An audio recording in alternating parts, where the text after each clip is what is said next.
এত সহজে মমতা বন্দ্যোপাধ্যায় কি প্রতিঘাত ছাড়া করবেন? করবেন না। 3 বছর অন্তর অন্তর্বর্তী নির্বাচন হবে এবং দলের কে কোন পোস্টে থাকবে সেটা নির্ধারিত হবে।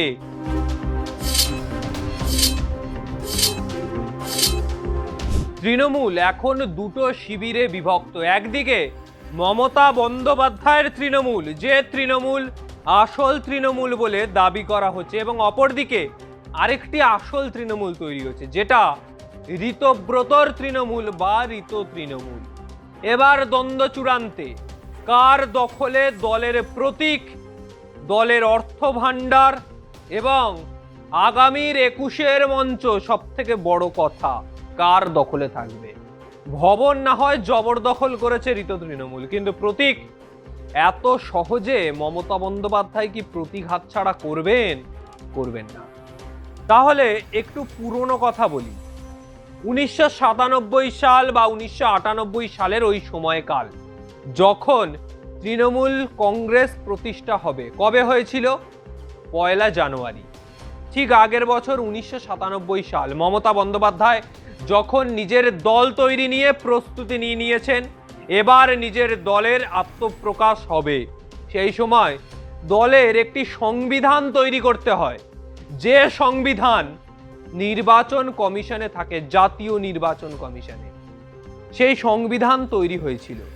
সেই সংবিধানে ছিল 3 বছর অন্তর, বারবার বলছি, পশ্চিমবঙ্গ তৃণমূল কংগ্রেস 3 বছর অন্তর অন্তর্বর্তী নির্বাচন হবে এবং দলের কে কোন পোস্টে থাকবে সেটা নির্ধারিত হবে এই অন্তর্বর্তী নির্বাচনের মাধ্যমে। এবং তারপর নির্বাচন কমিশনের কাছে 2005-06 সাল নাগাদ তৃণমূল কংগ্রেস বা মমতা বন্দ্যোপাধ্যায়, সুব্রত বক্সী, এছাড়াও আরও নেতৃত্বরা সেই সময় যারা ছিলেন তারা গিয়েছিলেন। যাওয়ার পর তারা বলছেন, আমাদের বিভিন্ন রাজ্যে শাখা সংগঠন রয়েছে, আমাদের বিভিন্ন রাজ্যে তৃণমূল কংগ্রেস কর্মীরা রয়েছে, আরও অনেকে রয়েছেন, সেখানে আমাদের সংগঠন মজবুত হচ্ছে। এবার আমরা অল ইন্ডিয়া তৃণমূল কংগ্রেসের দাবি করছি। এই যে all India Trinamool Congress, AITC, নির্বাচন কমিশন অনুমোদন দিয়েছে, তারপর নির্বাচন কমিশনে রেজিস্টার হয়েছে যে West Bengal Trinamool Congress is also now in all India Trinamool Congress. এবার থেকে অল ইন্ডিয়া তৃণমূল কংগ্রেস নাম হলো। বিরোধীরা যে বারবার বলছে তৃণমূলকে যে নিজেরাই বলে দিচ্ছে অল ইন্ডিয়া তৃণমূল কংগ্রেস, আরে নির্বাচন কমিশনই তো দিয়েছে। নির্বাচন কমিশনের জ্ঞানেশ কুমারের সাথেই কথা বলুন তাহলে, কেন দিয়েছিল সেই সময়। চেয়ার তো আর বদলায় না, চেয়ারে বসা ব্যক্তি বদলে যায়। ঠিক সেরকম জ্ঞানেশ কুমার আজকে আছে, কাল নাও থাকতে পারে। যাই হোক, সেসব বিতর্কে যাচ্ছি না। তবে সেই সময় নির্বাচন কমিশনে যে নতুন অল ইন্ডিয়া তৃণমূল কংগ্রেস তৈরি হয়, তার একটি সংবিধান দেওয়া হয়, যে সংবিধান অনুযায়ী এই অন্তর্বর্তী নির্বাচন 3 বছর নয়, 5 বছর পর পর হবে। 5 বছর একটা অর্গানাইজেশনাল বডি থাকবে তৃণমূলের, তারপর নির্বাচন হবে। প্রতি 5 বছরের মাথায় জাতীয় নির্বাচন কমিশন থেকে তৃণমূল কংগ্রেস বা বলা যায় অল ইন্ডিয়া তৃণমূল কংগ্রেসের কাছে নোটিশ আসতো যে এবার আপনারা অন্তর্বর্তী নির্বাচন করুন। স্পষ্ট। একদিকে যখন ওয়েস্ট বেঙ্গল তৃণমূল কংগ্রেস ছিল, সেই সময় 3 বছর অন্তর নির্বাচন হতো। যখন নির্বাচন কমিশনে আবেদন হয় এবং নির্বাচন কমিশন গৃহীত করে তারা জানায় যে এবার অল ইন্ডিয়া তৃণমূল কংগ্রেস নাম হবে, তারপর সংবিধান অনুযায়ী 5 বছর পর যেটা নির্বাচন কমিশনের খাতায় তোলা। তাহলে 2022 সালে যদি অন্তর্বর্তী নির্বাচন হয়, তাহলে 5 বছরে ঠিক কত বছর হয় ঋতব্রত বাবু? 2027। সেই অনুযায়ী দেখলে যে ঋত তৃণমূল, তার কোনো অস্তিত্ব নেই, তারা প্রতীক বা অন্য কিছুর দাবি করতে পারবে না, দাবিদার নয় তারা। এখনো দলের প্রধান মমতা বন্দ্যোপাধ্যায়, এখনো পর্যন্ত দলের যে অর্গানাইজেশনাল বডি, তার দায়িত্বে তার প্রধান মমতা বন্দ্যোপাধ্যায় নির্বাচনের খাতায়। এবার এই নিয়ে ঋতব্রতর অনেক মাথা ঘামানো রয়েছে। এবার দল যে করেই হোক নিজের হাতে রাখতে হবে। আরে ভাই, ক্ষমতা থাকলে নিজের দল করে হুমায়ুন কবিরের মতো লড়ো। ক্ষমতা থাকলে কংগ্রেস থেকে বেরিয়ে মমতা ব্যানার্জির মতো নিজের দল করে লড়ো। লোকের দলে ঢুকে নাম ভাঙিয়ে খাওয়ার স্বভাব এবার ছাড়তে হবে। এই কথা এবার আসা শুরু হয়ে গেছে।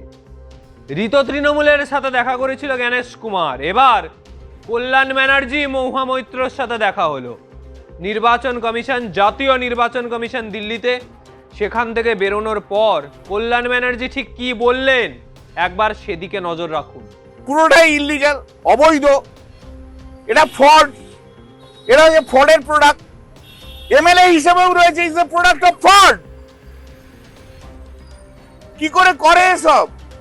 কারণ বিজেপির আশীর্বাদ রয়েছে। আমরা আজকে যা জমা দিয়েছি, আমরা যা বলছি, আমরা লিগালি সাউন্ড, কিন্তু ওরা বিজেপির সাপোর্টে রয়েছে, ওরা শুভেন্দু অধিকারীর সাপোর্টে রয়েছে, পুলিশ সঙ্গে রয়েছে, ইডি সঙ্গে রয়েছে, সিবিআই সঙ্গে রয়েছে, অনেক ইনস্টিটিউশন সঙ্গে রয়েছে। তাই ওদের ইলিগাল ওয়ার্কটা হয়তো লিগাল হবে, কিন্তু লিগালি উই আর সাউন্ড। লড়ে নেবো পশ্চিম বাংলায়, দেখিয়ে দেবো। আবার বলছি, আদালতে দেখাবো, জনতার আদালতে দেখাবো। মানুষের কাছে যাও। যারা যে কর্মীরা তোমাদের জিতিয়েছে তাদের কাছে যাও, হিম্মত থাকে তো। মেরুদণ্ডহীন একদিনও ঋতুব্রত ব্যানার্জি উলুবেড়িয়া যেতে পারেনি এখনো। অরূপ রায় বাড়ি থেকে বেরোতে পারেনি। ববি হাকিম মেটিয়াপুরুষে করতে পারেনি। আর এটা সবচেয়ে বড় গদ্দার, সবচেয়ে বেশি পেয়েছে আর সবচেয়ে বেশি গদ্দারি করেছে। সমস্যা হচ্ছে একটা, এটা আমার মত, যারা যত বেশি পেয়েছে তারা তত বেশি গদ্দারি করেছে, যত বেশি মিনিস্ট্রি পেয়েছে তারা সবচেয়ে বেশি গদ্দারি করেছে। দিদির পাশে থাকতো কারা?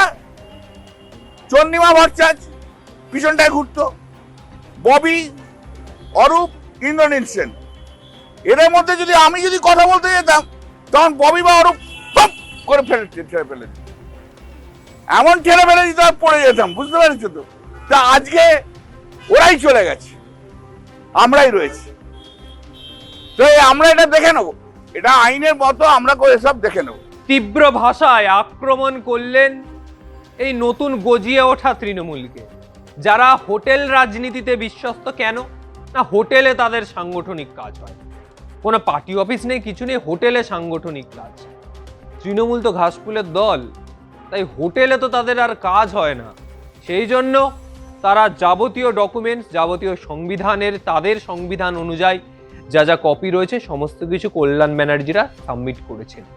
এবার দেখার নির্বাচন কমিশন চোখে ঠুলি পরে বিচার করে নাকি চোখ খোলা রেখে যেটা নেয় সেই দিকেই হাঁটে। কল্যাণ ব্যানার্জিরাও আশাবাদী, ঋতব্রতরাও আশাবাদী, বাংলার মানুষও আশাবাদী, তৃণমূল কংগ্রেস কর্মীরাও আশাবাদী যে নির্বাচন কমিশন যে কথা জানাবে সেটা যুক্তি সংযত হবে, যুক্তিযুক্ত কথা বলতে হবে। আবেগের বশে রাজনীতি হয় না, রাজনীতিতে আবেগ থাকে, দুটো কথা সম্পূর্ণ আলাদা।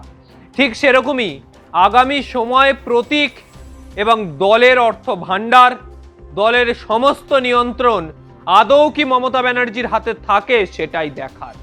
তবে আজকের মতো বিদায় নিচ্ছি। ভিডিওটা ভালো লাগলে অবশ্যই লাইক কমেন্ট করুন, চ্যানেলটি সাবস্ক্রাইব করুন, আপনার মতামত জানান। আগামী সময় আর কোন কোন বিষয়ে ভিডিও দেখতে চান অবশ্যই জানাবেন। নমস্কার।